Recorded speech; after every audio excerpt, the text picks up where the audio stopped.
and welcome back to CNN. The date is August 12th, 1949, and I'm your news anchor, Sam Williams. Today, we will have an interview with a survivor from the Bataan Death March, and we will also hopefully be receiving an update about the ongoing Geneva Convention. To finish off our show, we will be showing new footage of the World War II Kamikazes, and we will be discussing their role in the Japanese Imperial Army. In a few moments, we will be beginning our interview with the survivor of the Bataan Death March. For those who do not know, the Bataan Death March took place in the month of April in 1942. After the U.S. troops stationed on the Bataan Peninsula in the Philippines surrendered to the Japanese during World War II, about 75,000 Filipino and American soldiers were forced to make a strenuous 65-mile march to a prison camp, where they would be held for many months to follow. Thousands of Allied soldiers died during the march, and even more died in the camps that they were held in. Fortunately, not all of the American prisoners died, and we are lucky enough to have one of the survivors here to speak with us. Let's begin the interview. Welcome, Josephine Nesbitt. Thank you for joining us. Hello, I'm glad to be here. So, before we get into what happened during the Death March itself, I wanted to ask you about why you were in Bataan in the first place. Now, you were a military nurse for the U.S. Army, correct? Mm-hmm. Yes. So did you get to choose where you were stationed, or was it chosen for you? I was able to choose where I was stationed because it was my second tour. Okay, so what led you to choose to serve on the Bataan Peninsula? Honestly, it seemed like a nice place. On the island of Manila, where we were serving, was nice and tropical, the palm trees and golf courses, and there weren't many patients. But that didn't last. No, it didn't. Manila was attacked on the same day as Pearl Harbor, December 7th. The attack continued after the day. By Christmas, we had already evacuated the hospital in Manila and had retreated into jungle where we set up the field hospital. Now, what was the turn of events that led to the American surrender on the peninsula? The Japanese forces were too strong for us. We held them off for a few months, but by April, we were running out of rations and everyone, both soldiers and nurses, were exhausted. Eventually, surrender ended up looking like the best option for us. And when you surrendered, is that when the Bataan Death March started? Yes, we surrendered on April 9th, 1942.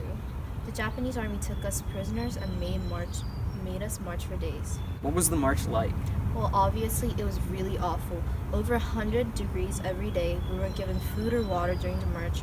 I saw countless men die. Yes, it's estimated that 5,000 soldiers died during the march. Was it just starvation and dehydration that was killing them, or did the Japanese forces kill some also? Oh, the Japanese soldiers killed many. If one of us tripped or collapsed during the exhaustion, or even stopped for just a second, they would be stabbed by the bayonet. That is truly awful. After a few days, your march ended at a prison camp, correct? Yes, I was taken into Santo Tomas internment camp in Manila. How long were you held there? Years. We arrived at the camp in mid-April in 1942, but we were liberated when the Allied force retook the Filipino island in January of 1945. I can't even imagine. How did you survive that long? Well, it wasn't easy. As I was a head nurse, I had to be the one to keep morale. I managed to keep everyone occupied, having them work 4-hour shifts a day. I think that helped us all stay sane.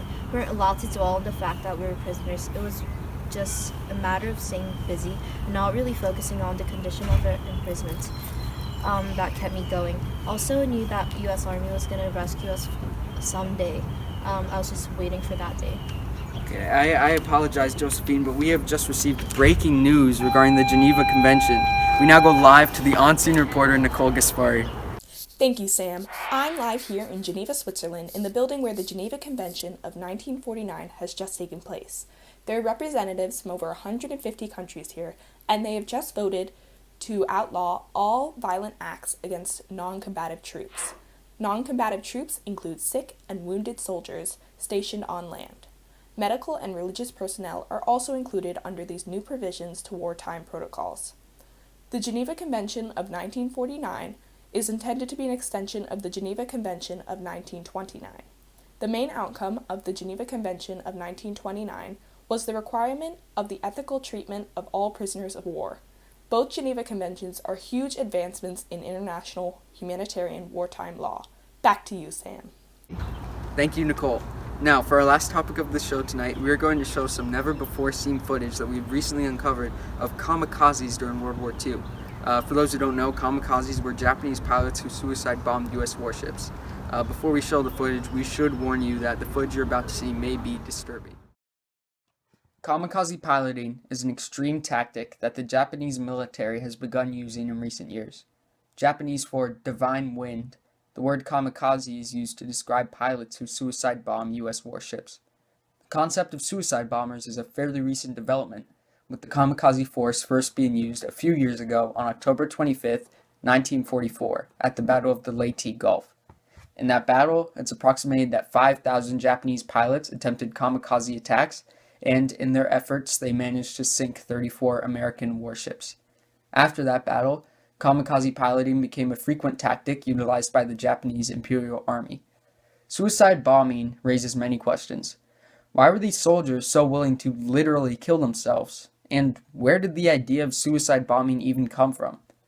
Luckily, thanks to the American capture of a would-be Japanese kamikaze pilot, we were able to answer some of these questions. According to the soldier, the main cause of these suicide bombings was sheer desperation. The Japanese were frankly running out of ideas, as none of their conventional attack methods had been working. The soldier quoted one of his superiors and stated that the best fighting method is to kill 1,000 with one soldier. When asked why he was so willing to follow orders that would have led directly to his own death, he simply said that it was his duty and he was willing to do it because he was so devoted to his country and to his emperor. In fact, he revealed that he, as well as all of the other kamikaze pilots, actually volunteered for the position. He also revealed that most of the pilots were around his age, which would put them under the age of 25. As extreme as kamikaze tactics were, our research here seems to show that they were not really effective. We've estimated that only about 15% of kamikaze attempts were successful and hit their target. The high rate of failure is due to human error on the pilot's part and the fact that many Japanese aircraft were shot down before they could even reach their target. Here is a quick clip of an American propaganda video relating to the subject of kamikazes. The U.S. Navy's accurate fire is enormously effective.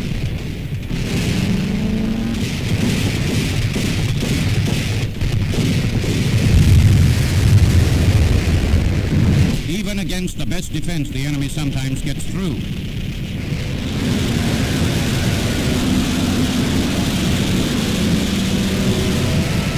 Scenes aboard the U.S. aircraft carrier Bunker Hill now shown for the first time. Through this terrible ordeal, she lived to fight again.